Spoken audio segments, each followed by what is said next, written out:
बाप, बेटे और रुल कुद्दस के नाम से। खुदावंद की ज़िंदा और जलाली कलाम में से आज हम पढ़ेंगे यूनुस। बाप पहला, यूनुस की नाफरमानी। यूनुस इब्ने इम्ताई ने खुदावंद का कलाम पाया। उसने कहा कि उठ, शहर अजीम नैनवा को जा और उसे आगाह कर दे कि उसकी शरारत मेरे हजूर पहुँच गई है। लेकिन यूनुस खुदावंद के सामने से तरशीश को भागने के ख्याल से याफा में पहुंचा और वहां एक जहाज़ पाया जो तरशीश को जाने को था, और वो किराया देकर उसमें सवार हो गया ताकि खुदावंद के सामने से उनके साथ तरशीश को चला जाए। लेकिन खुदावंद ने समंदर पर तुंद हवा भेजी तो समंदर में सख्त तूफ़ान बर्पा हो गया और अंदेशा था कि जहाज़ टूट जाएगा।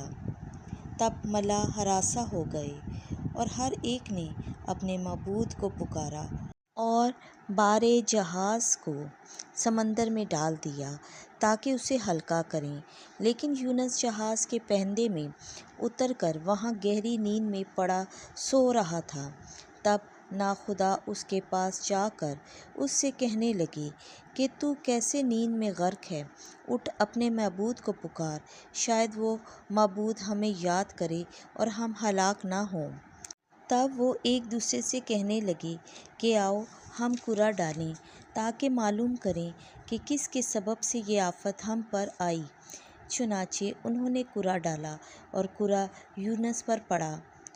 उस पर उन्होंने उससे कहा कि हमें बता, किसके सबब से ये आफत हम पर आई।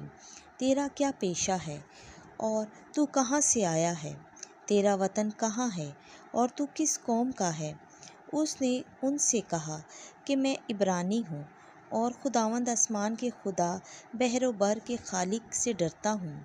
तब अहले जहाज़ बशिद्दत खौफज़दा हो गए और उससे कहने लगे कि तूने ये क्या किया है, क्योंकि उन्होंने जान लिया कि वो खुदावंद के सामने से भागा है, क्योंकि उसने खुद ही उन्हें बताया था।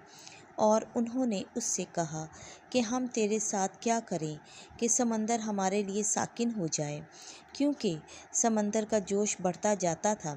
और उसने उनसे कहा कि मुझे उठाकर समंदर में फेंक दो, तो समंदर तुम्हारे लिए साकिन हो जाएगा, क्योंकि मुझे यकीन है कि मेरे ही सबब से ये बड़ा तूफ़ान तुम पर आया है।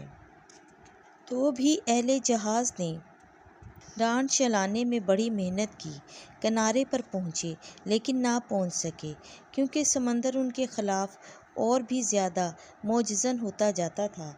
तब उन्होंने खुदावंद को पुकारा और कहा कि ए खुदावंद, इस शख्स की जान के बदले हम हलाक ना हों। खून नाहक का हमें मुजरिम ना ठहरा, क्योंकि तूने ए खुदावंद जो चाहा वो किया।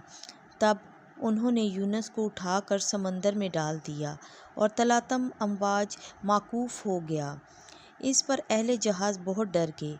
उन्होंने खुदावंद के हुजूर ज़बिया ज़बा किया और मनते मानी।